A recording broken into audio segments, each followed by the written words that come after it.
Horror fans everywhere have had some promising films to look forward to in 2023. Unfortunately, not all of them have done well at the box office.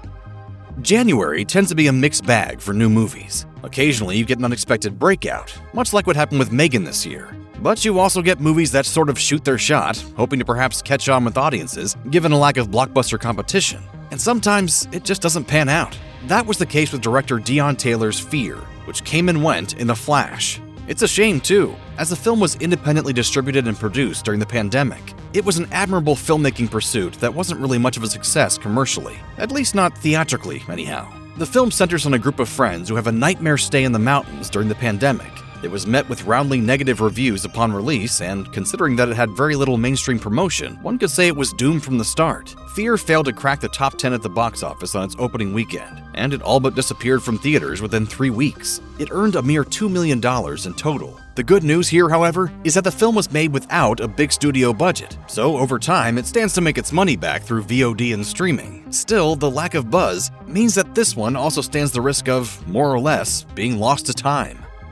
Ari Aster proved himself as one of cinema's most promising up-and-coming directors in short order, with his first 2 movies, Hereditary and Midsommar. So when he teamed up with an Oscar-winning actor like Joaquin Phoenix for a big, weird odyssey like Beau is Afraid, it certainly seemed like the kind of movie that could break through with mainstream audiences. But while it may have appeared that way, it absolutely proved not to be the case. With a blistering 3-hour runtime and a remarkably weird story to tell, A24 had a tough time selling this flick to mainstream moviegoers. Sure, it received high praise from Martin Scorsese, but even that can only go so far. Against a $35 million budget before marketing, Beau is Afraid earned just $10.9 million worldwide, with less than $3 million of that coming from international audiences. Horror has been one of the few genres in the aftermath of the pandemic capable of producing original hits, but this proved to be a bridge too far.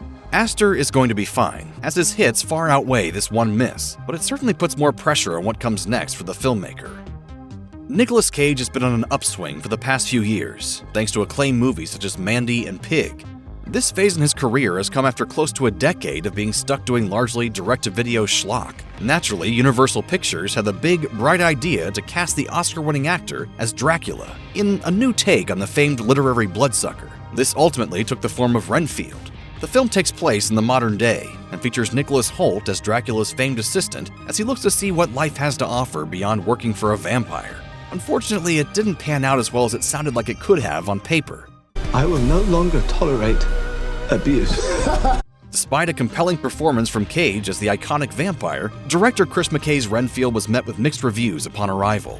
Not only that, but it was also trounced at the box office in the face of major competition from the likes of the Super Mario Bros. Movie, John Wick Chapter 4, and more importantly, The Pope's Exorcist. Against a pretty hefty $65 million budget, Renfield opened to just $8 million and faced a steep drop-off from there. It topped out with a hugely disappointing $26.2 million worldwide. Even against a much smaller budget, that would have been a bad result.